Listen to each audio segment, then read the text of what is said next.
Hey everyone, it's Tobes, and welcome to your second monitor. Today is the next video in our series of March of the Machine Commander deck techs. My plan is to cover every legendary creature in March of the Machine's main set, in no particular order, plus the extra legends from Mom Jumpstart, and as of today, the special pre-release promos, and of course, maybe the non-face legends from the Mom Commander products. If you have a request for a particular commander or a way you'd like to see them get built, let me know in the comments. Shout out to Time Popsicle, who requested today's commander. As you see, today our commander is Goro-Goro and Satoru, a samurai and a ninja teaming up in Kamigawa from Kamigawa Neon Dynasty.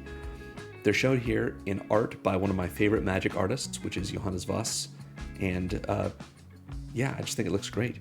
This is a cool commander, and I'm eager to get into it, but first, let's go over my deck building template. So I like to build around the commander. Rather than just having something powerful in the command zone that gives me the colors I want to look at the card specifically, which we'll do in a moment, and see what it does and just sort of really highlight that and the strategy that comes with it. So because of that, I spend about 30 of my cards doing what my deck does. That's my game plan.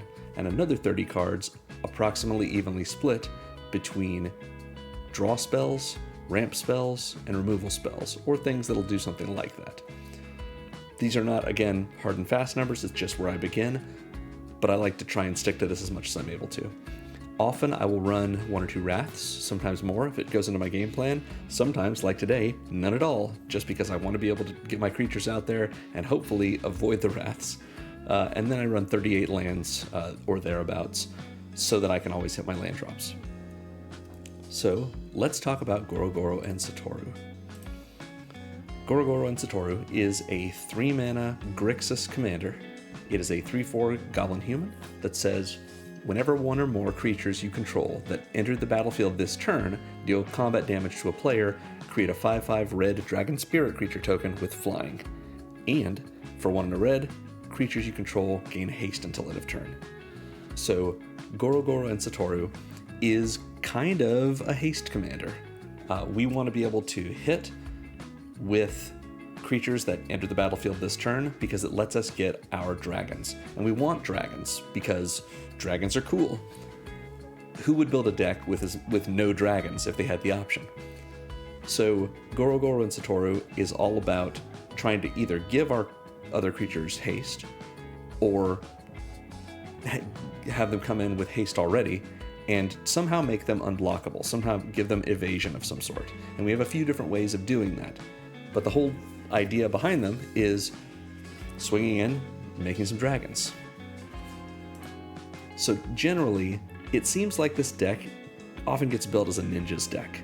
And while, spoiler, we do have some ninjas in our roster, I wanted to tilt our game plan a little bit toward what our commander actually wants us to do, which is attacking.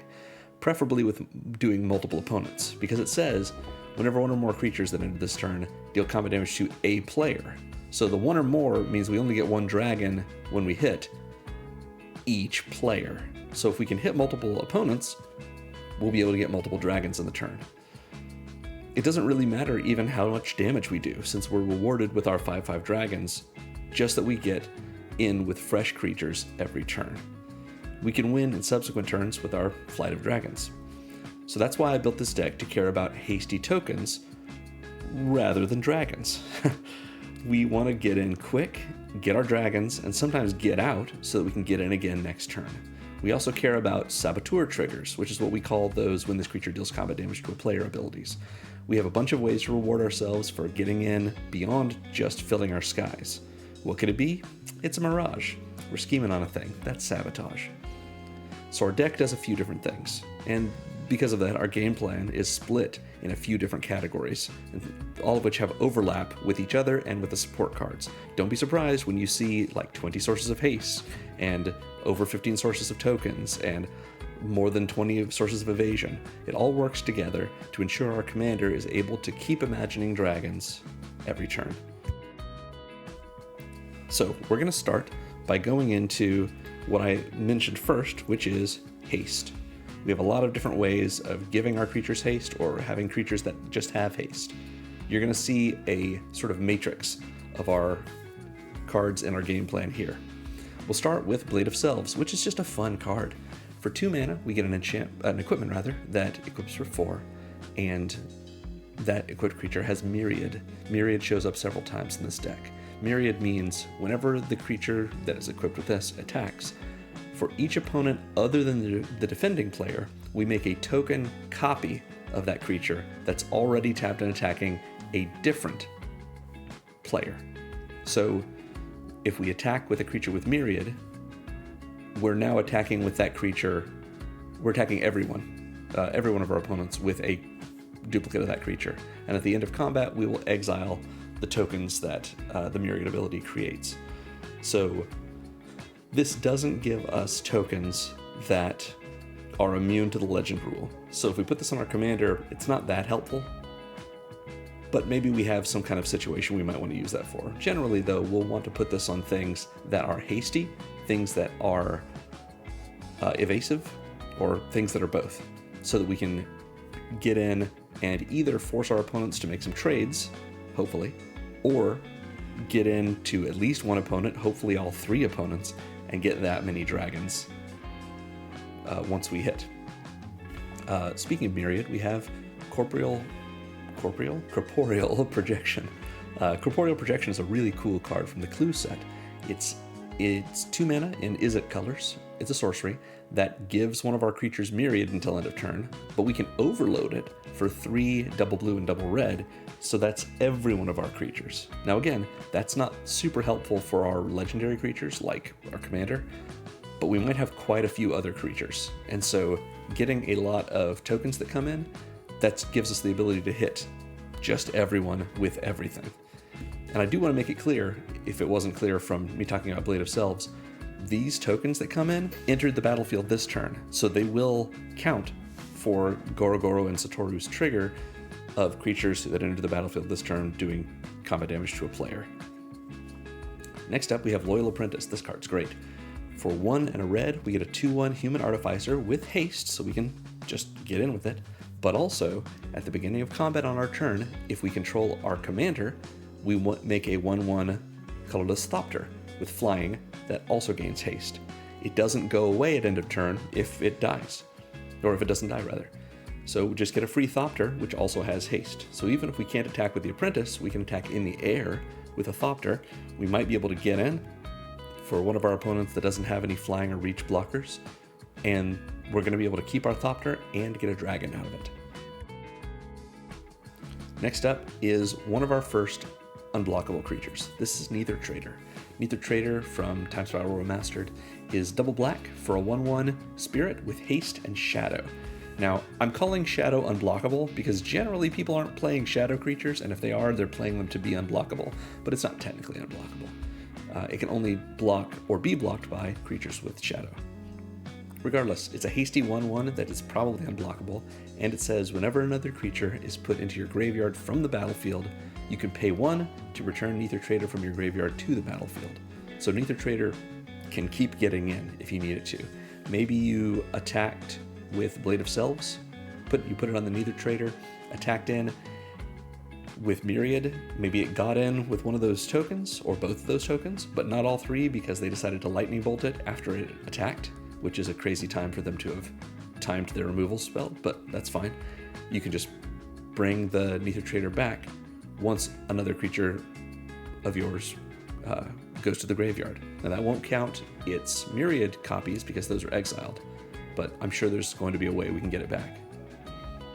Next up is Saheeli, Sun's Brilliance.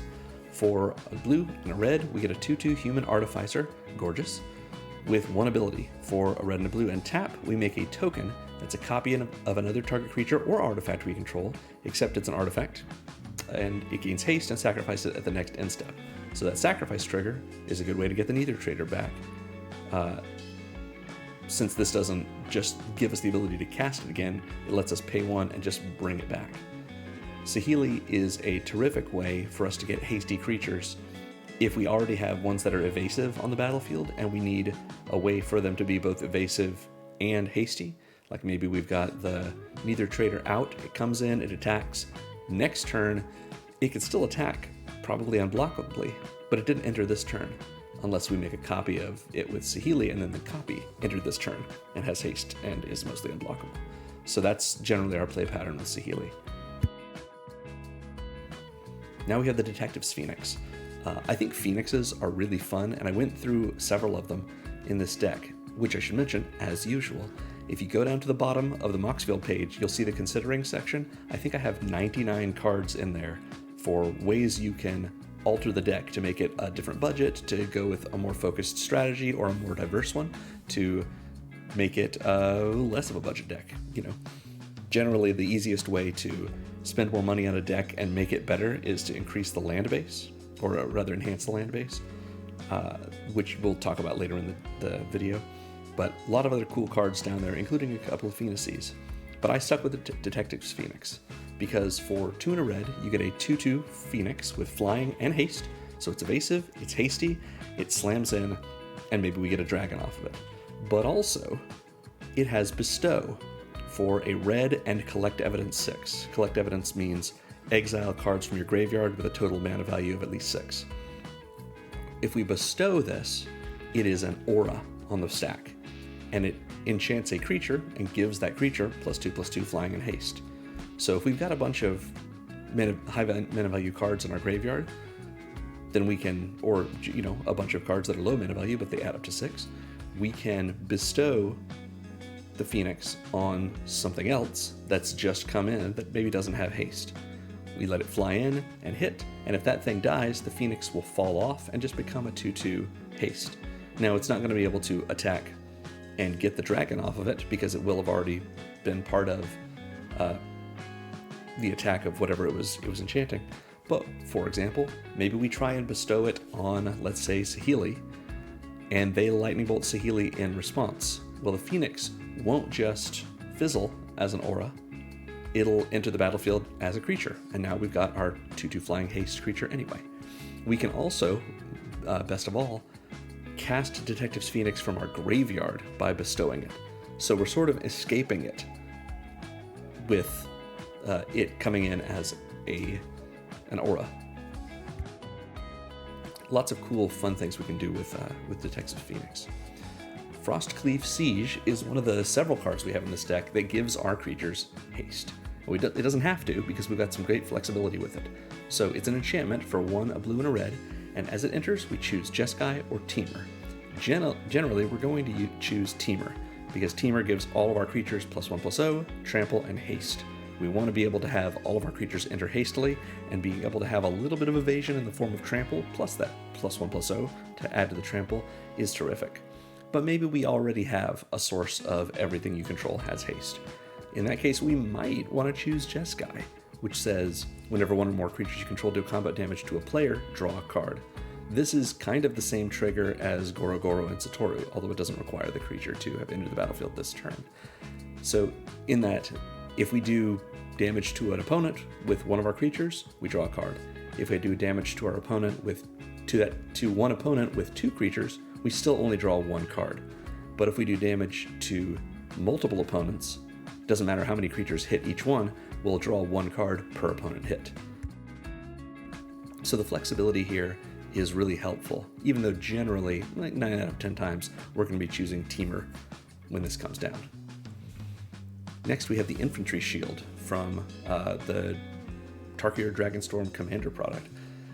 It is 2 and a red for an equipment that equips for 2 and gives equipped creature menace, a little bit of evasion for us, and mobilize X, where X is the creature's power. So as long as we're willing to attack with that creature, and it has menace, so we might be, we can get a bunch of tapped and attacking 1/1 red warrior creature tokens. They will get sacrificed at the beginning of the next end step, but having, a big creature like a 5/5, attacking with a 5/5 that now has menace, and 5 little 1/1s, all of those 1/1s enter the battlefield this turn. So even if our opponent has 5 blockers, they're only going to be able to block 5 of our 6 creatures, and even just one of those little 1/1s getting in gives us a dragon right away. Even better, mobilize is great because let's say we attack one opponent and then we make these, like I mentioned, 5 1/1 creatures. They don't all have to go at the same opponent. So maybe we have the opponent we're attacking has 2 blockers and a different opponent has 2 blockers. We'll send 3 of our tokens at the opponent that the equipped creature is not attacking, and then the other two are the one the equipped creature is attacking. And we're going to get at least 1 damage to each one of them, and that's 2 dragons. Infantry shield is really helpful to us, especially late game when we are trying to build out our dragon army. I also want to mention, I was using a 5/5 as an example for this. We can equip this to a dragon token we already have out. So fly in with a dragon, the dragon has menace, which may be relevant, and we get 5 little friends on the ground. Next up we have Lagomos, Hand of Hatred from Dominaria United. I think this card is a lot of fun. For 1 a black and a red, we get a 1/3 human shaman with 2 abilities. The first is at the beginning of combat on your turn, create a 2/1 red elemental creature token with trample and haste, sacrifice it at the beginning of the next end step. So this may be a way for us to just get a little bit of damage in sometimes. Maybe we are willing to, maybe we can just have Lagomos enter, then combat begins, we get our 2/1, we attack someone who, since it's turn 3, maybe hasn't gotten any creatures out yet.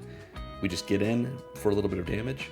Maybe someone is willing to block, but they have an X1, so we're going to trample over 1 damage, so it's still going to do the damage to their face.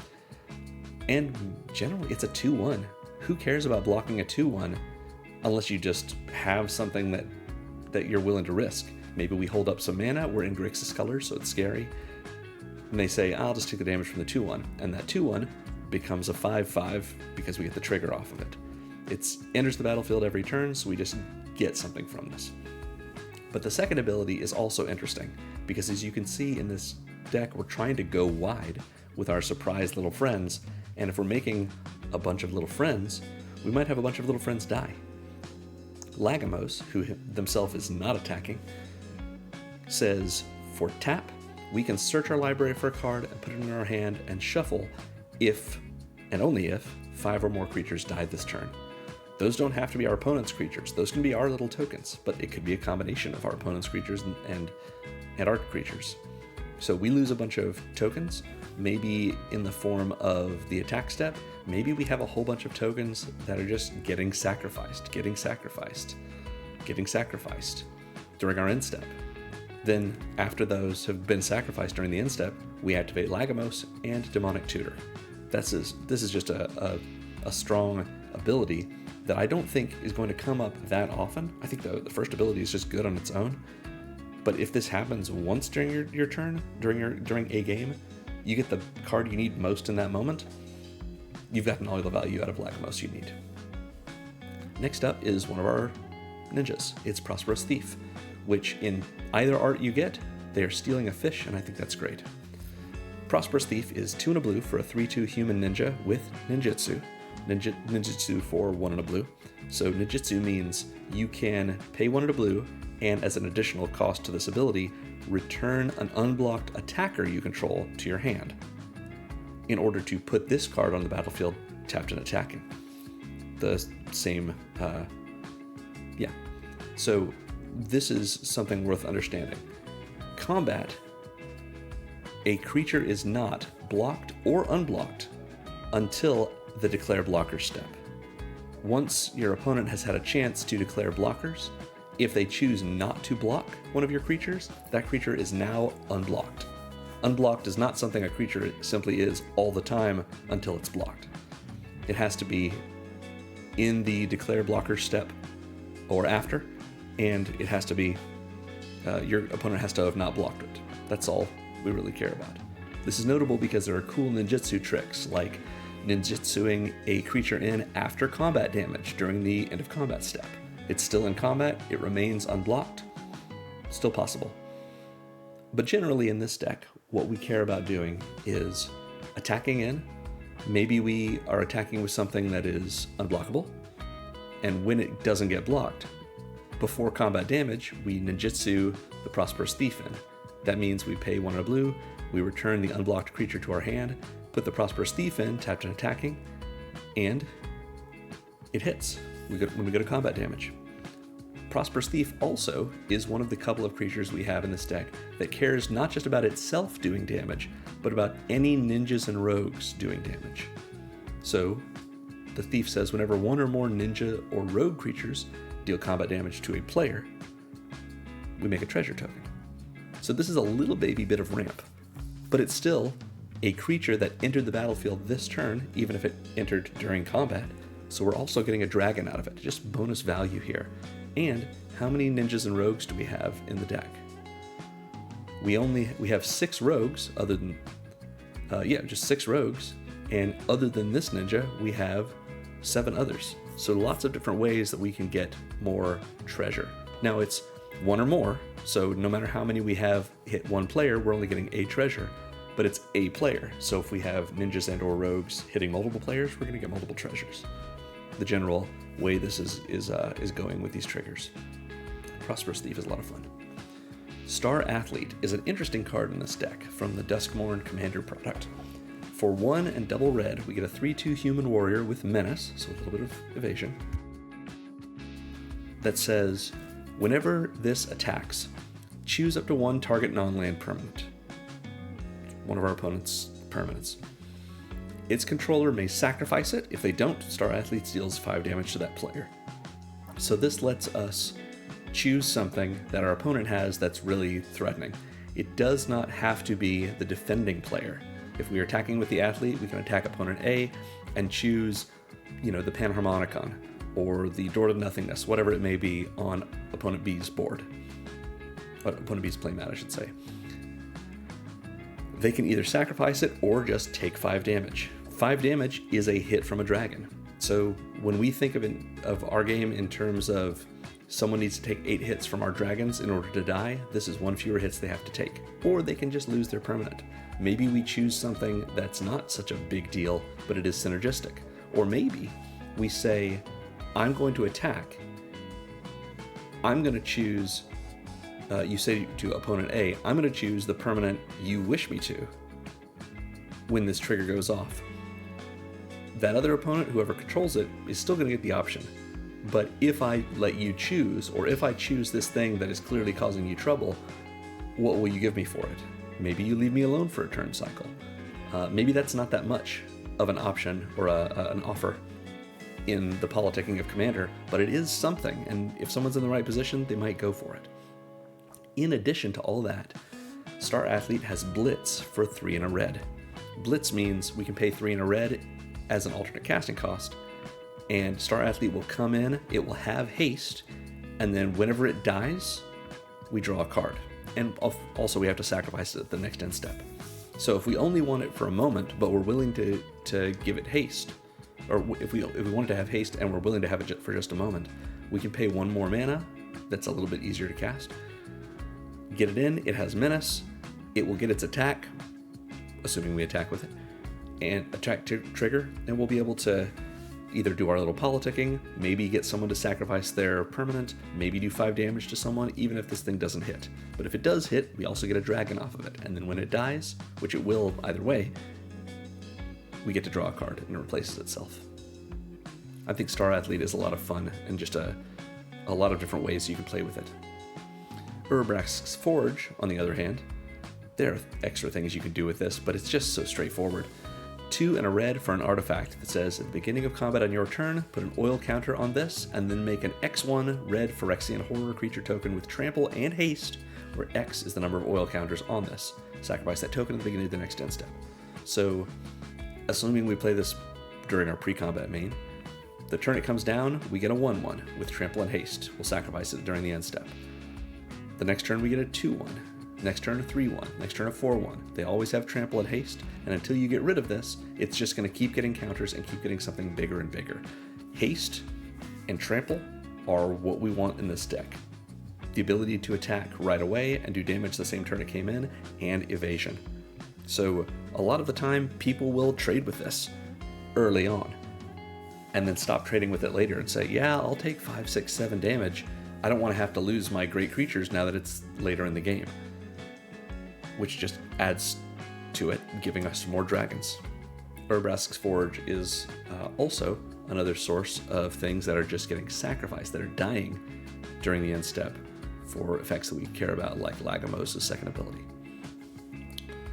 Next is another source of haste for all of our creatures. This is Enduring Courage, such a good dog.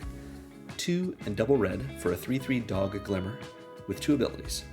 Whenever another creature you control enters, it gets +2/+0 and gains haste until end of turn. So with our dog in play, everything we have has haste. And +2/+0 isn't anything to sneeze at. So if we have Enduring Courage in play, maybe this is one of those times we want to take Frostcliff Siege and choose Jeskai or Teamer, choose Jeskai rather than Teamer. But also, Enduring Courage says when it dies, if it was a creature, returned to the battlefield under its owner's control, it's an enchantment. So we'll be able to keep this effect in play, we just don't get our 3/3 dog in the process. It's just going to sit there as nothing but an enchantment. Now, notably, this second trigger only cares about Enduring Courage dying. It doesn't have to be killed by something that kills a creature. If someone decides to disenchant this, it is an enchantment right now, and it will go to the graveyard, and its ability will trigger because it was a creature, even though it was killed for being an enchantment. So it'll come back as an enchantment. If they hit it with another disenchant, well, it wasn't a creature at that point, so it goes away. Next up, Flame Shadow Conjuring. This is a really fun card. For 3 and a red, we have an enchantment that says whenever a non-token creature enters under our control, we can pay a red. And if we do, we make a token that's a copy of that creature with haste, and we exile at the beginning of the next end step. So this gives us a way to say, we have Flame Shadow Conjuring in play. We play the Star Athlete. It comes in, we get a trigger, we pay the 1 red, we get a second Star Athlete that has haste, and we'll exile at the next end step. We'll attack with that, we get the trigger, that's all fine. Notably, as well, if we were to do something like blitz it in, it would be blitzed either way. So we can make a second copy that's also blitzed in, which means if it were to die in combat, we'll get the card draw off the blitz trigger. But if it makes it at the end step, of course, that copy is just going to be exiled. In any case, Flame Shadow Conjuring gives us disposable creatures, all of which have haste, and just for 1 red each. I think that's a pretty good surcharge. Stirring Bard. I went back and forth on this card, and a lot of them. Like I said, if you want to check in the considering section below, you're going to see a lot of cards that are good options.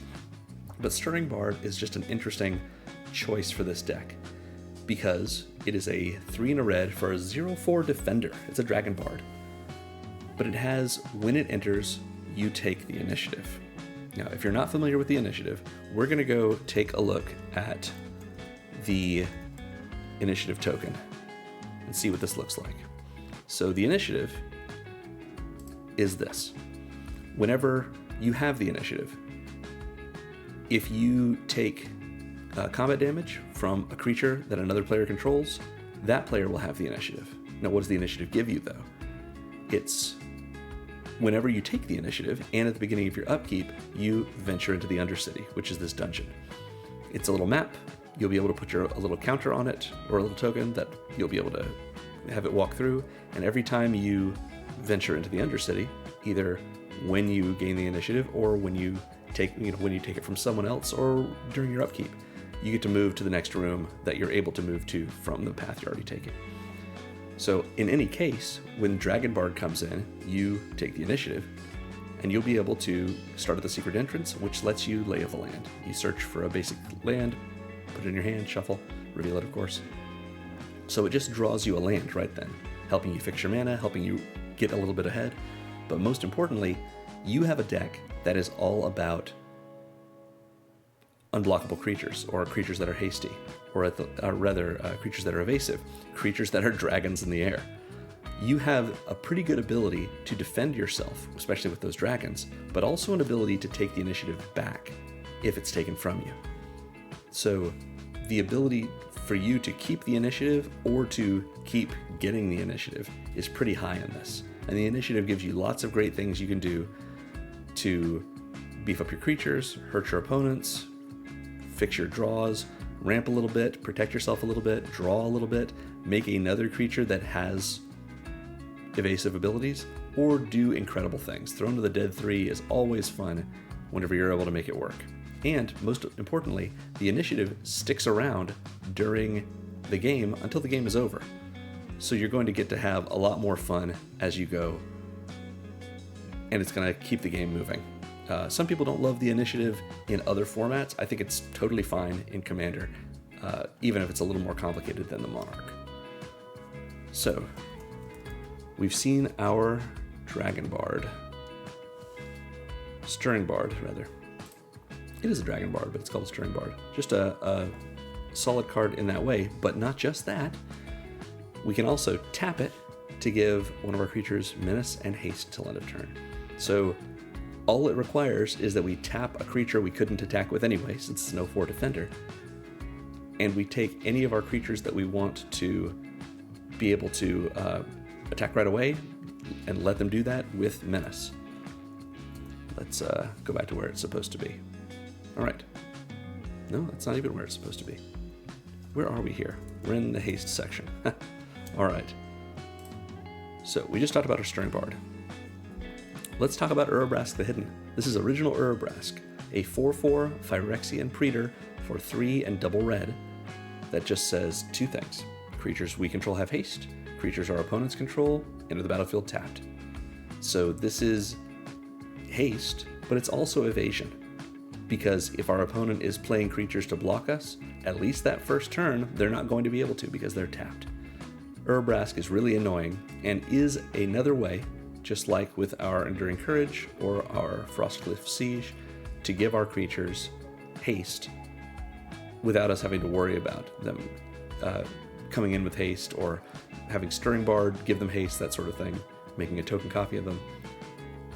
Urabrask is, just like Enduring Courage, a creature, and it's a 5-drop creature. So it's going to become removal bait, especially because of its second ability. No one wants their creatures coming in tapped, generally, which means they're using this ability on using whatever removal they have on Urabrask rather than on the creatures we may care about more, like our commander. After that, we have Auton Soldier from the Doctor Who set. This is 4 and double blue for a 0/0 alien soldier. It's an artifact creature that says we can have it enter the battlefield as a copy of any creature on the battlefield, except it isn't legendary, it is an artifact in addition to its other types, and it has Myriad. So Auton Soldier seems like the kind of thing we would want to put on something powerful like Urabrask or Brutaclad. And while those are good options, Auton Soldier, even though it's 6 mana, is pretty good on our little unblockable friends. So we're spending 6 mana to make a second Neither Trader that has Myriad. So every turn, it's going to attack unblockably, make copies of itself, and so we're going to hit every one of our opponents and trigger Goro-Goro and Satoru's ability on all but the one that the Auton Soldier itself attacked. So that's a free, probably 2 dragons every turn. 2 dragons every turn for 6 mana. How much mana would you pay, or how many dragons do you need to make in order for that to be worth it? I think probably just the 2. And the flexibility of making this into something else that, of course, isn't legendary, so we could make a second Calamity if we wanted to. We could make a second we could make another copy of our commander if we really want to, just to double up all of our triggers from everything else. It wouldn't have evasion, but maybe we give it evasion in a different way. Anyway, Auton Soldier is expensive for this deck, but probably worth it. Next up, we have Brutaclad. I love Brutaclad. Brutaclad was really great for me during the March of the Machine pre-release when I got it in one of my packs. So Brutaclad is 4, a blue and a red, for a 4/4 Phyrexian Artificer that gives all of our creature tokens haste. Most of our creature tokens in this deck have haste anyway, but it doesn't hurt. But more importantly, at the beginning of combat on your turn, you create a 2/1 blue Phyrexian Mirror artifact creature token. Then you may choose a token you control. If you do, each other token you control becomes a copy of that token. So we can get ourselves with this by it says each other creature you control. We could turn all of our treasures, if we have some treasures sitting around, into mirrors if we want to. And we might want those treasures. But we want to think about this the best way. Every combat, Brutaclad is making a token, and it doesn't matter what that token is, because we're going to just copy one of our dragons, assuming we have a dragon in play already. Then all of our tokens become dragons. And if we stack our triggers properly, this is the beginning of combat. Anytime we have something else that is, at the beginning of combat on our turn, we take this Phyrexian Horror creature token, it comes out, but we have that trigger at the same time as Brutaclad. So we stack it in such a way so that this resolves first, we make this token, and then we make that token into another dragon. So now we have this Mirror and this Horror, both of which are dragons that enter the battlefield this turn, and we slam in with those. Maybe we also had a Lagomos trigger, so we have this Elemental as well. That's 3 dragons that are flying in. They don't have evasion in the form of trample, but they sure have flying. And we just get to making more and more and more of these. So yeah. Now I do want to be clear, effects like Urabrask's Forge and Lagomos will sacrifice these tokens, even though they're coming in and Brutaclad is making them a copy of this Mirror, or making them a copy of some other token that may not have that delayed trigger rider on it of sacrifice at the end step. That's going to apply to the token, no matter what the token becomes a copy of. But still, being able to have these tokens come in, and rather than just be, a 2-1 trample haste or an X1 trample haste, it becomes a 5-5 haste. That's pretty great. Or if we wanted, maybe Urabrask's Forge is up to like a 7-1. Maybe we make a Mirror and it also becomes a 7-1. And that 7-1, because it was a Mirror, it wasn't created with an effect that creates a delayed trigger on it. We'll get to keep that 7-1, assuming it survives. There's lots of different fun things we can do with Brutaclad in this deck. I'm just a big fan. I also really like Calamity, though. Calamity is a 4-red horse mount. That is a 4/6 with haste and saddle 1, which means as a sorcery, we can tap a creature we control with power of at least 1, and then until the end of turn, Calamity is saddled. Just gains that status. Calamity's second ability is whenever Calamity attacks while saddled, choose a non-legendary creature that's saddled at this turn and create a tapped and attacking token that's a copy of it. Sacrifice that token at the beginning of the next end step and repeat this process once. Which means, most simply, if we have Enduring Courage and we saddle Calamity with it by tapping it down, Calamity will attack with haste, of course, and we will make 2 hasty copies of Enduring Courage that are both tapped and attacking. We will sacrifice them both at the next end step.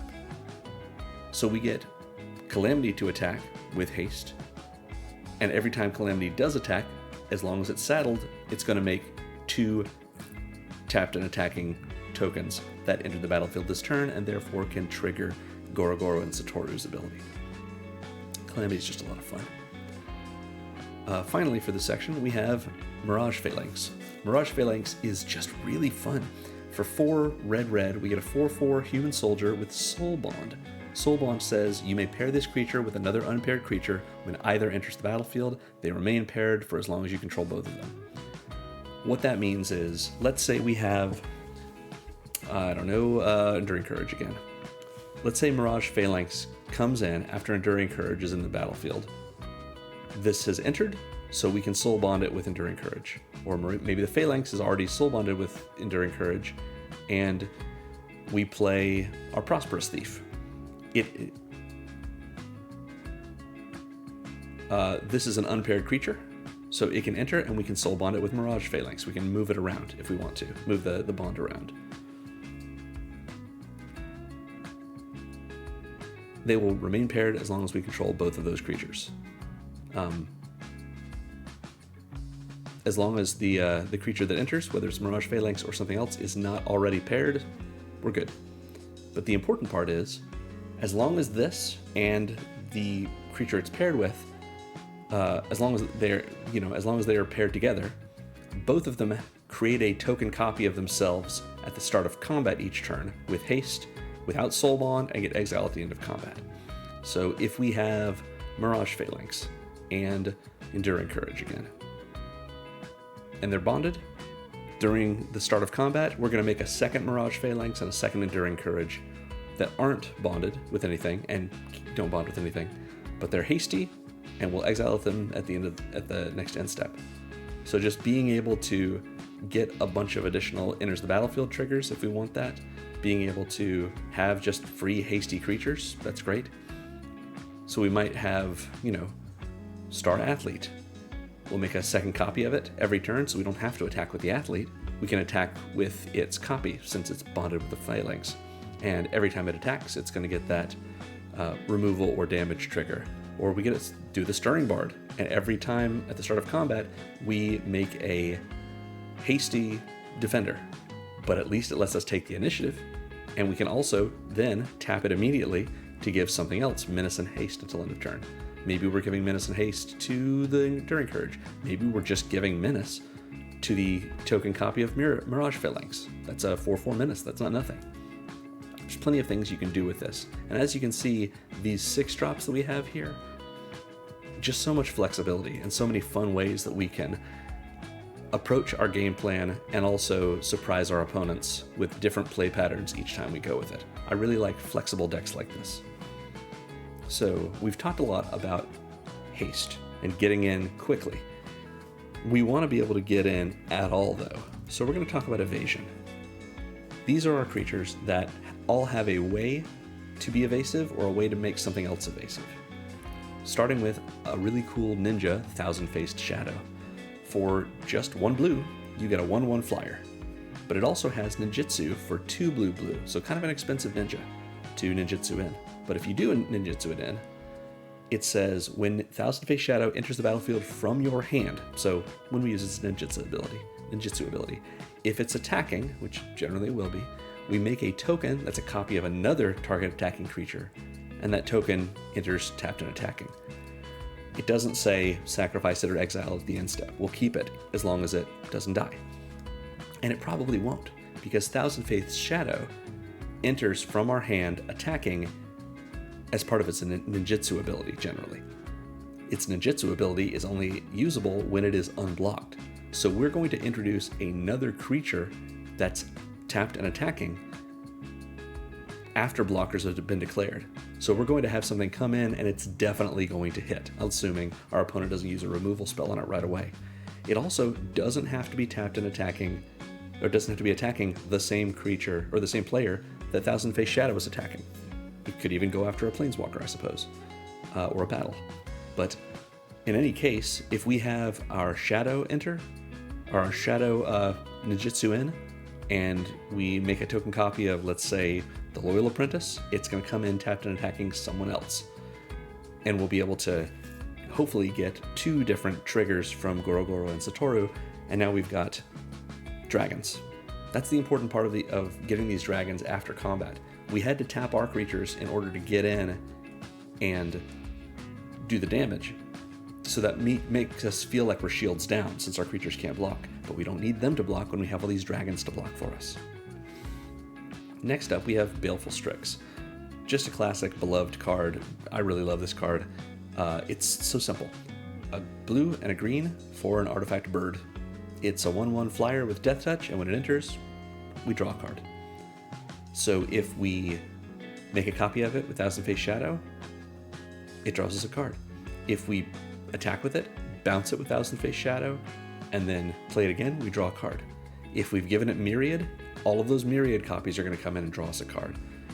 And it looks like its flying ability is what is evasive about it, but in a way, its Death Touch ability is what's evasive about it, because it's a 1/1. It's a 1/1 flyer, sure, so it blocks really well, but if our opponents don't block it, it's just 1 damage in the air.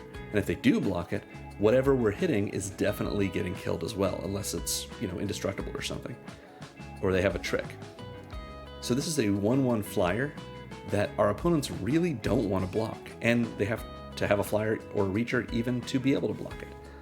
So some people recognize how strong Baleful Strix is, but almost always it trades up if it has to trade. And I think more often than not, it's not going to trade because it's just going to be let in. And in this deck, letting in 1 damage is letting us have a 5/5 Flying Dragon Spirit. We've seen Loyal Apprentice, we've seen Detective's Phoenix, Frostcleave Siege, we've seen all of these, we haven't seen Professional Facebreaker. Professional Facebreaker is in this evasion category because it has Menace. It's a 2/3 human warrior for 2 in a red, but it also gives us good ramp. Whenever one or more creatures we control deal combat damage to a player, so the general doesn't matter how many creatures hit one player, but as long as we hit multiple players, this will trigger multiple times, we make a treasure token. We just get treasure. Treasure is great. And we can sacrifice a treasure to exile the top card of our library, and we're able to play that card this turn. So a little bit of impulse draw if we need extra draw. Once we get to the support section, you're going to see we have plenty of card advantage in this deck, but Professional Facebreaker gives us a little bit of it. More importantly though, if we're getting in with little creatures to multiple opponents, then we're getting extra treasure every turn, and that helps us. We've seen all of these other than Embercleave. Embercleave from Throne of Eldraine, what a great card. A little expensive for this deck, just a lot of fun. What's the best way for us to trigger our commander's ability? It's to hit multiple opponents, but it's not the only way. We can also hit multiple opponents, or hit an opponent multiple times. Sometimes that means extra combat steps, which I don't believe I've put any extra combat cards in this deck, but there may be 1 or 2 in the considering section. But Double Strike is just a great way to make that happen, because it's doing combat damage to a player with a creature that came in this turn. It doesn't say the first time you do the damage, it just has to be a creature that came in this turn. So as long as we're able to get, say, an unblockable hasty creature in, we can flash Embercleave in and get them with it, and Double Strike and get a second dragon. So let's actually talk about Embercleave. Embercleave is 4 red for a legendary equipment with flash and equips for 3, but it costs 1 less for each attacking creature we control. So if we're attacking with 3 creatures, it only costs 1 red. And when it enters, it's a snap-on equipment. It automatically attaches to a creature we control, giving it +1/+1, Double Strike, and Trample. Plenty of evasion in the form of Double Strike and Trample, but the Double Strike is really what's exciting about Embercleave in this. If we attack with our Professional Facebreaker, let's say, they only have 1 blocker, so Menace is going to let them in. We can cast Embercleave, and if Professional Facebreaker is all we're attacking with, Embercleave gets discounted by 1, so that's still 5 mana, but it auto-equips, making Professional Facebreaker into a 3/4 Double Strike Trample. It'll do the 3 damage, trigger our commander's ability, making a dragon, do the next 3 damage for regular strike damage, and make an additional dragon. For 5 mana, we pumped up our Facebreaker, and we made 2 dragons, putting 10 power and toughness in the air. I think that's worth 5 mana, and it gets to stay around. In worst case, we lose the Facebreaker, or we have to pay 3 mana in order to equip it to something else. But if it was the Facebreaker, we just did damage twice with the Double Strike, which means we've also made 2 treasure tokens. So it kind of only costs us 1 to equip next time. Anyway, Embercleave it's hard to overstate how delicious this card is.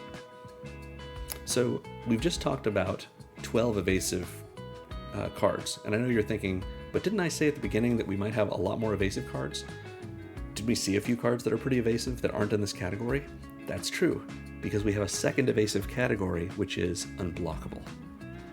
Most of these creatures are actually, some of these cards are actually unblockable, some of them are pseudo-unblockable, like cards that have Shadow, like Neither Trader. So it may not be exactly unblockable, but we're treating it as such. And in between these 12 and these other 12, we've got 24 cards that are giving some form of evasion to our creatures, so that we're able to get in and trigger Goro-Goro and Satoru. So we'll start with Changeling Outcast. We have a few of these cards, but not all of them in this deck, not all the ones that are printed. Changeling Outcast is a 1/1 shapeshifter with Changeling for 1 black that says it can't block and it can't be blocked. That is the same as Tormented Soul, 1 black for a 1/1 spirit, can't block, can't be blocked. So both of these are 1 black mana that just get in and give us a dragon. As long as we can give them haste somehow, and we've seen a bunch of ways that we can do that, we're able to do whatever we need with these 2. We also might be able to take advantage of some other Saboteur triggers, like Professional Facebreaker. Maybe the Changeling Outcast doesn't have haste, or maybe it has haste, but it didn't come in this turn because we cast it a turn or two ago. But we can still get in for free damage and get a treasure off of it. But the important part about Changeling Outcast specifically is that it has Changeling. It is every creature type, which means that prosperous thief that we saw earlier, the ninja, that gives us a treasure whenever we hit with some ninjas. This is a ninja. It doesn't do anything on its own, doesn't have ninjutsu, but it has the ninja type, so it will still trigger that ability. Changeling Outcast is important to remember for that reason for a couple of different cards that we have that care about ninjas or rogues. Next up we have Enter the Enigma. 1 blue for a sorcery. Sorcery is kind of painful, but it's okay. It makes one of our creatures unblockable, and we draw a card. So it replaces itself, and then it makes Calamity unblockable, or Mirage Phalanx unblockable, whatever it may be. We generally don't want to put this on something big, unless that big thing, like Calamity, has haste. What this is for, like all of these other unblockable creatures or any of the evasion, is to trigger Satoru and Goro-Goro. We want to be able to take something that can already get going and make it so it can't die in the process and it can do its damage. And Enter the Enigma gives us not just a card draw, but we get to look at the Wanderer. The Wanderer is great. We talked about Tormented Soul and Changeling Outcast. Slitherblade and Trident Shorestalker and Invisible Stalker are all pretty similar to them. Slitherblade is a 1-mana 1/2 Naga rogue that can't be blocked. So it's a rogue, so Prosperous Thief would care about it, but it's a 1-power unblockable. Trident Shorestalker is a 1-power unblockable, except that it's a merfolk rogue, just another rogue. Invisible Stalker is a 2-mana 1/1 unblockable, but it has hexproof. So at least of all of these, it can't be removed. That's pretty good. So that's 6 cards that are 1-power, generally unblockable cards. We're going to get a lot out of that. Now we have Silent Hall Creeper. It's another 1/1 unblockable for 2, but it also has other abilities. When it does combat damage to a player, we choose one of these 3 that has not been chosen yet. We either put 2 counters on it, draw a card, or it becomes a copy of another creature we control. That other creature could be one of these other creatures that is unblockable. We probably want to choose that last unless we have something really good that we want to copy, because when it becomes that copy, it will lose all of its other abilities, of course. It gains the power and toughness, the type, the name, the casting cost, etc. It's just going to be a copy of something. But if we want to be able to copy something, like the Changeling Outcast, then we'll have 2 of those. And that's after we've drawn a card and put counters on it. That's the important thing to remember. If we use its 3rd mode and make it into a copy of something else, that doesn't get rid of any counters it already has on it. It may be able to keep those counters that we've put on it. That's pretty great. Silent Hall Creeper, to have 7 of these creatures that are just 1-power, for now, unblockables, we can rely on that to get us some dragons. But if we're having trouble with that, or if we have some creatures that have power or toughness 1 or less, that don't have any kind of evasion, we have Tetsuko Umezawa, Fugitive. For 1 and a blue, we get a 1/3 human rogue, it's another rogue, that says creatures you control with power or toughness 1 or less can't be blocked. So Tetsuko is another unblockable creature that we can get in with because Tetsuko has power 1. I think you maybe remember Urbrask's Forge. Urbrask's Forge makes X1 tokens. Infantry Shield makes 1/1 tokens. Lagomos makes 2/1 tokens. All of these things are creatures that have power or toughness 1.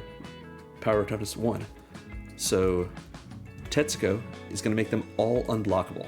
This is an unblockable lord for not all the creatures we have in our deck, but quite a few of them.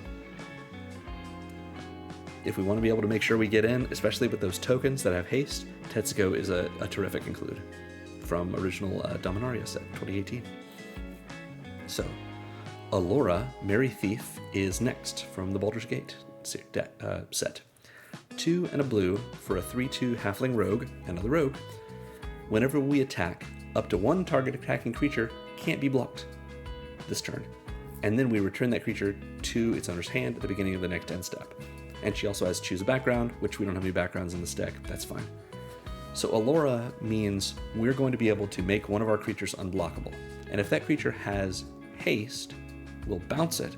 We'll be able to play it again next turn, and Allura will trigger again, assuming they're still on the battlefield, and make that creature unblockable. An unblockable creature with haste, we've got plenty of sources of haste. Even if we have something like Enduring Courage out, that's giving all of our creatures haste, we could play Allura, attack with them, make them unblockable with their own trigger, bounce them back, and do it again the next turn. So unblockable 3/2, that's going to make us a dragon every time. Or going to make something else unblockable and then bounce it and we get to replay it. That replaying is really powerful because it gives us the chance to have our creature, be something that entered this turn. That's one of the other reasons why ninjas are so powerful. Ninjas are so powerful because we don't just get something to come in and have it have entered the battlefield this turn, the ninja itself, but then the creature that we bounced, we can replay on a subsequent turn if we have a source of haste. And now it's entered the battlefield too, so we sort of get to triple up with that creature coming in the first time, attacking the second time, and if it's not blocked, we ninja in, and the third time we bring that first creature back out again. Speaking of ninjas, let's talk about our ninja planeswalkers. We've got 2 Kaitos, one from Foundations and one from Kamigawa Neon Dynasty.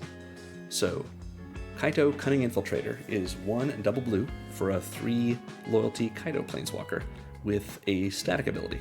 Whenever a creature you control deals combat damage to a player, put a loyalty counter on Kaito. So a good way for us to increment Kaito a little bit at a time, maybe up to 3 loyalty per turn cycle. If we hit all 3 of our opponents. Oh, it's even better than that. If we have multiple creatures hit the same player, we're going to be able to put a counter for each creature that hit. It's just not based on their power. And then Kaito has 3 loyalty abilities. For +1, we can up to 1 creature we control can't be blocked this turn, draw a card, then discard a card. So I have that listed under our card advantage section, and that isn't actually card advantage, but it does give us a little bit of selection, and that's helpful. But more importantly, in this section, it makes a creature unblockable. It could be a huge creature. But as long as we're able to get in with more creatures to more of our opponents, we're getting more dragons. Then Kaito's -2 ability makes us a 2/1 blue ninja creature token, which we could, on a subsequent turn, make unblockable with Kaito, but remember, Tetsuko Umezawa is already making unblockable because it is a toughness of 1. And that's extra ninjas. That will trigger our Prosperous Thief trigger, because it has the ninja type. But also, Kaito's ultimate is, for -9, we get an emblem that says whenever a player casts a spell, we make one of those 2/1 blue ninja creature tokens. It's just a 2/1 vanilla ninja. But that's every time we cast a spell, every time our opponents cast any spell, we just flood our board with a bunch of little friends. And if we have something like Tetsuko Umezawa, all of our little friends are unblockable. And so we're going to be able to hit all of our opponents and make more dragons every time. We also have the original Kaito, Kaito Shizuki from Neon Dynasty.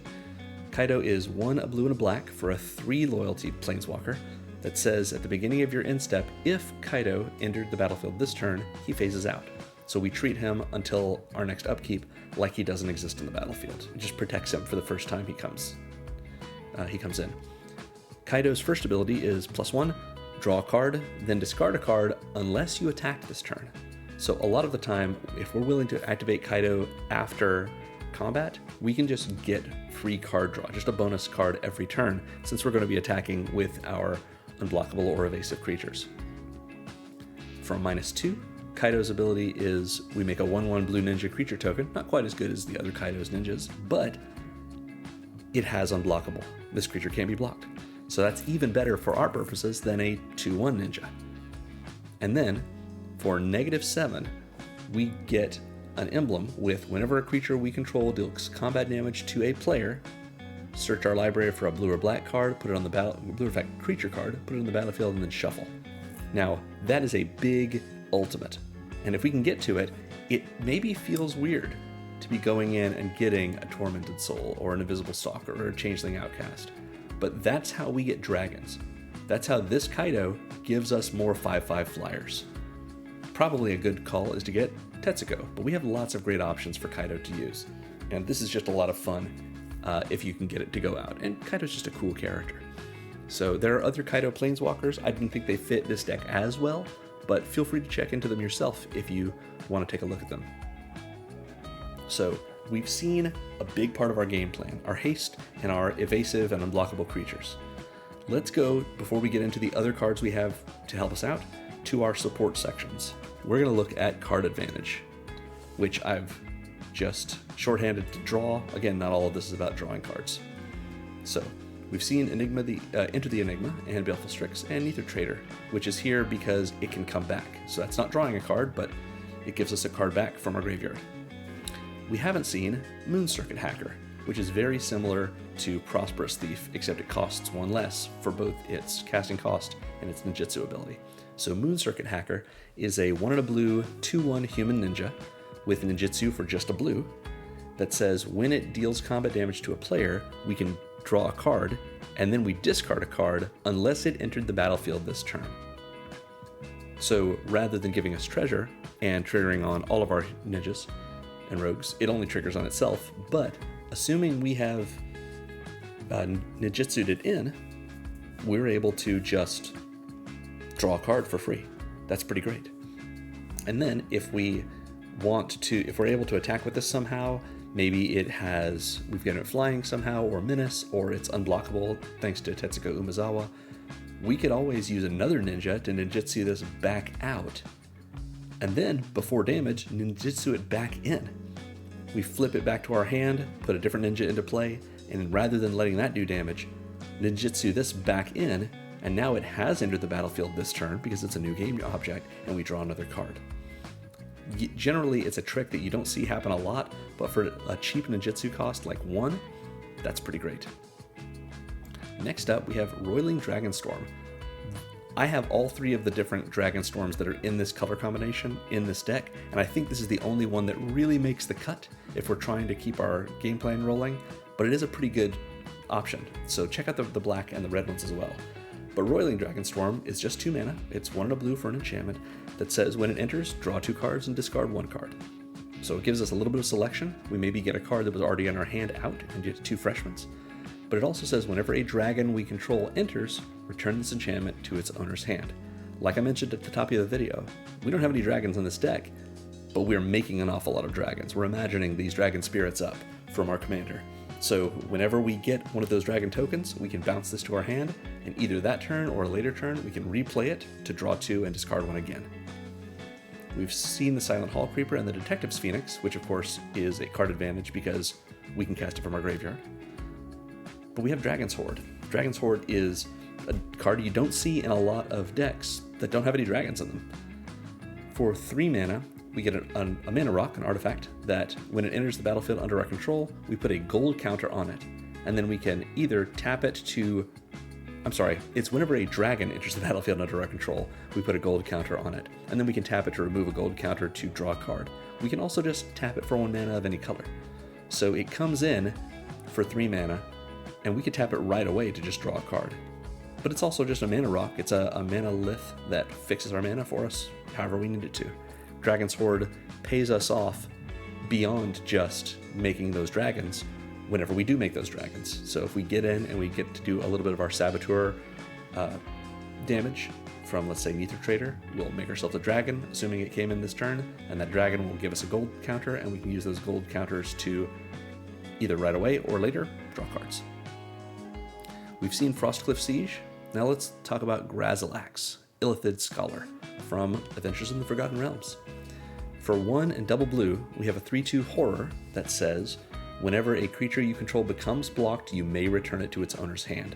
So it's sort of like we maybe make an attack, and we know it's not going to be terrific, but maybe our opponent will let it through, we don't know. And if they decide not to, it becomes blocked, this ability triggers, we can just bounce it to our hand, and maybe next turn, we play it again with haste, and it's able to get in some other way. But in addition, whenever one or more creatures we control deal combat damage to a player, so this triggers for each player, we draw a card. This is a great version of, Coastal Piracy. It's not quite the same as Coastal Piracy because it doesn't trigger per creature, it rather does per player, but very strong on creature that gives us another useful ability in our deck and costs 1 less than Coastal Piracy. We've seen both of our Kaidos, we've seen Lagomos, Unprofessional Facebreaker, and Star Athlete, but we haven't seen another ninja. It's Ingenious Infiltrator. For 2, a blue and a black, we get a 2/3 Vidalcan Ninja, but it also has ninjutsu for just a blue and a black. And it says, whenever a ninja you control deals combat damage to a player, draw a card. That's not whenever Ingenious Infiltrator does damage, it's when a ninja. So we can hit with Moon Circuit Hacker if Ingenious Infiltrator is out, and they'll, assuming this has just come in, actually, either way, both of them will trigger. We'll draw a card, and then we'll be able to draw a card and maybe have to discard as well, depending on if this came in this or not this turn. So Ingenious Infiltrator also cares about other ninjas, which includes the Changeling Outcast I mentioned that has Changeling. So it's a 1/1, can't be blocked, but it counts as a ninja, so it'll draw us cards every time. Next, we have another ninja, which also cares about drawing cards. It's not quite as universally useful as the Ingenious Infiltrator, but might as well run both. Ninja of the Deep Hours is 3 and a blue for a 2/2 human ninja, with ninjutsu for 1 and a blue. So a little bit easier to cast, slightly not as powerful. Whenever it deals combat damage to a player, we can draw a card. So it's kind of a more expensive version of Moon Circuit Hacker, both in its casting cost and its ninjutsu cost, but we don't have the chance of perhaps having to discard a card, and it's got 1 more toughness if that matters. We've seen our Bard. Now let's look at 2 more ninjas. Fallen Shinobi is a 5 mana zombie ninja for 5. That is a 5/4 for 3 a blue and a black, with ninjutsu for 4. It's the straight up casting cost of Ingenious Infiltrator, 2 a blue and a black. But it says whenever Fallen Shinobi deals combat damage to a player, that player exiles the top 2 cards of their library, and until end of turn, we can play those cards without paying their mana costs. It says play, it doesn't say cast. So if we want to play lands from there, we can do it, as long as we have a land drop remaining. If we get cool spells off of there, we can do those too. So this is card advantage in the form of one of our opponent's libraries. That just seems like a lot of fun, just to throw out cool things from there. I'm not a huge fan of stealing other people's cards or having my cards stolen, but yeah, Fallen Shinobi is just a fun time. And then we have Silent Blade Oni. This is a 7 mana demon ninja, 3 double blue and double black for a 6/5 ninja that ninjutsus for 6 mana, 4 a blue and a black. But it says, whenever Silent Blade Oni deals combat damage to a player, look at that player's hand, you can cast a spell from among those cards without paying its mana cost. So this is a very expensive ninja, and if you wanted to try and streamline this deck a little bit, you could take Silent Blade Oni and maybe even Fallen Shinobi and swap them out for cheaper ninjas. But I feel like, as I mentioned before, this deck often gets run as a ninjas deck. I think we want to do something that has the ninjas supplement the plan rather than just being the plan. In any case, Silent Blade Oni is very strong. If you've got 6 mana lying around when you're attacking unblockably and you want to use this to ninjutsu an id, that's just really good. And it may be the case that you can just hard cast this and just attack it with a 6/5. Maybe you won't get blocked with that and you can steal a spell. That seems like a lot of fun. All right, we have seen our card advantage section. Let's look at acceleration, which again, just shorthanded to ramp. We'll go through this pretty quick because most of it is mana rocks. Soul Ring costs 1, taps for 2, enough said. We want to put that in basically every deck. Our Arcane Signet is very important in this deck because it's a 2 mana rock that taps for 1 mana, 1 of any mana, any color of mana in our commander's color identity. So 2 mana rock, that's already something I'm sold on, but it can tap for anything I need, great. We have a Felwar Stone, which might be another Arcane Signet, depending on what our opponents are running, but it's 2 mana for an artifact that taps for 1 mana of any color that a land our opponents control could produce. So if our opponents among them are running black, red, and blue, then it's another Arcane Signet. If it's only, if you only see black and blue but no red out there, well, that's okay. This is still a 2-mana untapped, unconditional rock that's going to tap for one of those 2 colors. That's pretty helpful. Then we've got 3 Signets. All of these filter mana of any color into mana of 2 colors. So it essentially taps for a net of 1, each of these, but it gives you these specific colors. These fix our mana, and that's really helpful. But they're really just 2-mana rocks. We could be running any alternative 2-mana rocks in here, but I prefer the Signets, and generally they're pretty affordable, so that's what we go with. The Talismans are also good options that don't require you to pay mana into them in order to tap for those colors, but they can hurt you. They cost you a life or do a damage to you. So anyway, I like the Signets better. We also have Thought Vessel, which is another 2-mana rock, but it taps for colorless, but it gives us no maximum hand size, which may be important for some of the times that we're bouncing a lot of things to our hand. We've seen the Dragon's Hoard, we've seen the Facebreaker, and we've seen the Prosperous Thief. These are ramp through treasures, and that's not nothing. All right. Now it's time for our interaction section, which again, shorthanded to just removal. We start with Lightning Bolt. We're running a red deck. We should probably be playing Lightning Bolt. 1 red, 3 damage to any target. That might kill a creature, that might end the game. It's great. A Braid is 1 in a red for an instant that deals 3 damage to only a creature or blows up an artifact. Sometimes we gotta get rid of artifacts. Sometimes we gotta get rid of creatures. Sometimes we've gotten blocked, and it's worth turning that block that was profitable on their side to something that wasn't. Even in a 2-for-1, it can be useful to us. Infernal Grasp is an unconditional destroy a target creature spell for 1 in a black. It's an instant, and it costs us 2 life. 2 life is worth it if we're killing just a creature. Bedevil kind of combines the last 2 with a little bit of extra flexibility. Double black and a red for an instant, destroy target artifact, creature, or planeswalker. We also have Croesus' Charm, which is a fun card in Grixis colors. It costs a blue, a black, and a red. It's an instant, and it's a charm, so it's 3 options. We choose 1. We can either bounce a permanent to its owner's hand. It doesn't have to be one of ours.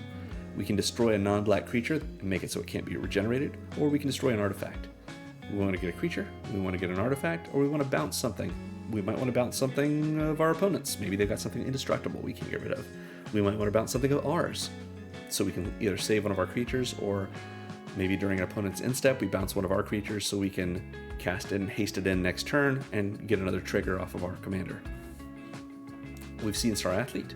Withering Torment is my choice in this deck for a way to deal with enchantments. It's 2 and a black for an instant, destroy a creature or an enchantment, we lose 2 life. So it costs 1 more than Infernal Grasp, but it can hit enchantments. And I think that losing 2 life oftentimes is better than Feed the Swarm, which costs 1 and a black, and it can hit an enchantment, but it costs us an amount of life equal to the enchantment's mana value, or the creatures. So yeah, Withering Torment from Duskmourn is a pretty cool option. We also have Witchstalker Frenzy. 3 and a red, it deals 5 damage to a creature, but its cost reduced by 1 generic for each creature that attacked this turn. As long as a creature has been declared as an attacker, it has attacked. So if we have a bunch of creatures attacking, we're going to be reducing our cost of Witchstalker Frenzy by a lot. But it also doesn't say each creature you control that attacked this turn. So if our opponent's swinging with a bunch of stuff, we might be able to just pay 1 red and do 5 damage to one of their creatures, or one of someone else's creatures. Again, there's so much flexibility to Witchstalker Frenzy, it's totally worth it. Next up, we have another ninja. This is Throat Slitter, a rat ninja. Let's make it a little bit bigger. Throat Slitter has ninjutsu for 2 and a black. I'm sorry, it's a 2/2 rat ninja for 4 and a black, but with ninjutsu for 2 and a black. And it says, whenever this creature deals combat damage to a player, destroy target non-black creature that player controls. So we're ninjutsuing in Throat Slitter, we're getting a dragon off of it doing damage, and we're also blowing up one of our opponent's creatures. It has to be a creature that the defending player controls, but that's still pretty great. Finally, Warstorm Surge, which is It's also pretty flexible, but you would expect a 6 mana enchantment to be flexible. Whenever a creature enters the battlefield under your control, it deals damage equal to its power to any target. So we can hit our opponents with this and just double up the damage that our creatures would be doing because it's based on its power. We can attack with a creature that could have been blocked, and maybe our opponent can't block it or chooses not to. And then we use Warstorm Surge to, when we ninjutsu in a creature, maybe that ninja, like Throat Slitter, will come in and do its power and damage to the creature that our opponent couldn't or chose not to block with, and we kill that as well. This is a great removal spell, especially when we're making tokens and we're able to ping a bunch of things or a bunch of players. It's just so much that we can get done with Warstorm Surge. If you want to go in a slightly different direction with this, you could put Impact Trimmers in here and just get 1 damage to each opponent every time a creature enters. That's in the considering section, again, down below. Lots of different ways we can go with this. Wouldn't count as removal at that point, though. So we don't have any Wraths in this deck because we want to accelerate into our creatures and we want to win that way. So there's no time for us to reset. So let's look at the next sections that are here to supplement our game plan. So we've got Thousand Face Shadow, which we've seen, Blade of Selves, Corporeal Projection, Loyal Apprentice. This is the token section, I guess I should mention. We've seen Saheeli, we've seen Infantry Shield, we've seen our Kaidos, we've seen all of these, except for the Master Multiplied. The Master Multiplied is such a cool card, especially in this deck, and every time I've goldfished with it, it just goes out of hand. It is a 6 mana for a black and a red Time Lord Rogue that is a 4/3 with Myriad. But it also says the legend rule doesn't apply to creature tokens we control, and triggered abilities we control can't cause us to sacrifice or exile creature tokens we control. So let's think about this. Let's say the Master Multiplied is in play. Brutaclad's in play. Brutaclad makes a copy, makes a 2/1 Phyrexian Mirror, and no, I've got a better example for us. Auton Soldier. It comes in, and it comes in as a copy of, let's say, something non-legendary, Loyal Apprentice. We've got our Loyal Apprentice with Myriad. We attack with it. We don't have our tokens die. They don't have to be exiled because the Master Multiplied's last ability makes it so we don't have to exile our things. It can't make us exile them or sacrifice them if we had something like, let's say, Urabrask's Forge and our X1 didn't die. But also, we could have Auton Soldier come in and copy a legend, Or let's say we have Mirage Phalanx and it is it is soul bonded with Calamity. Well, at the start of combat, it triggers, we make a second Mirage Phalanx and a second Calamity, and that legend rule doesn't apply to the copy of Calamity, so we get to attack with Calamity. Now, at that point, Calamity can't be saddled, so maybe not the best example, but there's a lot you can do with Master Multiplied. But even if you don't, the Master Multiplied is a Myriad creature. We attack with this 4/3 rogue, it makes copies of itself. They are not, the legend rule doesn't apply to them. If they survive, they don't get sacrificed, and they themselves also have Myriad, so that the next turn, let's say our opponents somehow have no creatures, and we attack with the Master Multiplied. We get 2 copies, assuming we're playing against 3 opponents. Each of them does 4 damage to our opponents. We get dragons. And then at the end of turn, or end of combat, we don't have to exile those Myriad tokens. Then the next turn, all 3 of them attack, each of them making 2 more tokens. So now we have 9 Master Multiplieds attacking, only one of which is original. And we don't have to lose any of these tokens. And let's say they kill the original Master Multiplied. It doesn't matter, the tokens are just as good. Anyway, Master Multiplied, things can get wacky with it. And I encourage you to put this in your deck because it's just a lot of fun, especially in a deck like this, where we want things to be hasty and we want them to be multiplicative, to our opponents. Next up, we have our bounce section, which is mostly our ninjas. We've seen a bunch of these ninjas already. But we also have Allura, which bounces things, and Grazilax, which bounces things, and Croesus' Charm, which bounces things. And we've seen the other ninjas, so that's the end of it for the bounce section. We additionally have this synergy section, which we've seen everything in except for Blood Mist. Synergy is the section I put in because it does things for us that are probably already going to be happening. Roiling Dragonstorm, we're already going to be getting dragons, so this is just a great way to keep casting this and keep drawing cards. Lagomos, we're probably going to have our creatures dying, or have creatures in general, whether they're ours or not, dying. So the ability to just demonic tutor from that is great. We're going to be having creatures doing combat damage, so we want to get our treasures. We're going to have creatures entering the battlefield, especially when it comes to our myriad triggers and our tokens and our dragons. So we're going to be able to Warstorm Surge and kill a lot of our opponents' stuff, or maybe just our opponents. Ember Cleave, we're going to be attacking probably with a bunch of creatures. Witchstalker Frenzy, there's going to be a lot of combat. Might as well have it. Blood Mist synergizes in that it, like Ember Cleave, gives double strike. There were a couple of different other cards in the considering section that give double strike, and I ended up having to pare down, but Blood Mist is a great one. 4 mana, 3 and a red, for an enchantment that says at the beginning of combat on your turn, target creature you control gains double strike until end of turn. It's Duelist's Heritage, but it only works for our stuff, and it's in red. But it costs 1 less. So if we have something that is unblockable, we want to hit with this. Because remember, even though it's nice to be able to do a lot of damage to our opponent with our attacks, we don't have to. We just have to do guaranteed hasty damage to our opponents, because that turns into dragons, and that is guaranteed damage as the game goes on. So Blood Mist, if we hit a Trident Shorestalker, that's just hit for 1, if it's assuming it's hasty, or we'll do assuming it's hasty, and then we hit for 1 again. It's only 2 damage, but it's also 2 dragons. That's great. And of course we can use this in the classic ways that you would use double strike.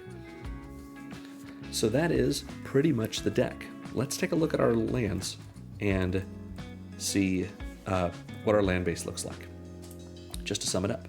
So we're running 16 basics. We're mostly red, but pretty close blue. You could have run 7 and 7, that would be fine. And we got a little bit of less black, but plenty of dual lands to back it up. If you want to run less dual lands, I recommend you neutralize or you equalize your swamps a little bit. We've got 3 check lands because we've got plenty of basics to make that happen. Generally, these are going to come in untapped. If they don't, that's okay. Just a tap land is not bad. We can upgrade these to slow lands like Sunken Hollow, because those are less likely to come in untapped, since they'll, it's going to be a long game. We're running 3 of these filter lands. I think these filter lands are really fun. These are just the same as the signets that we saw. Dimir Signet, Izzet Signet, Rakdos Signet, but on a land. They are great for giving us the colors that we need, because this deck is a little bit mana intensive. And if we wanted to upgrade these to a traditional dual, or a more traditional dual land, like a shock land or something, that would be great.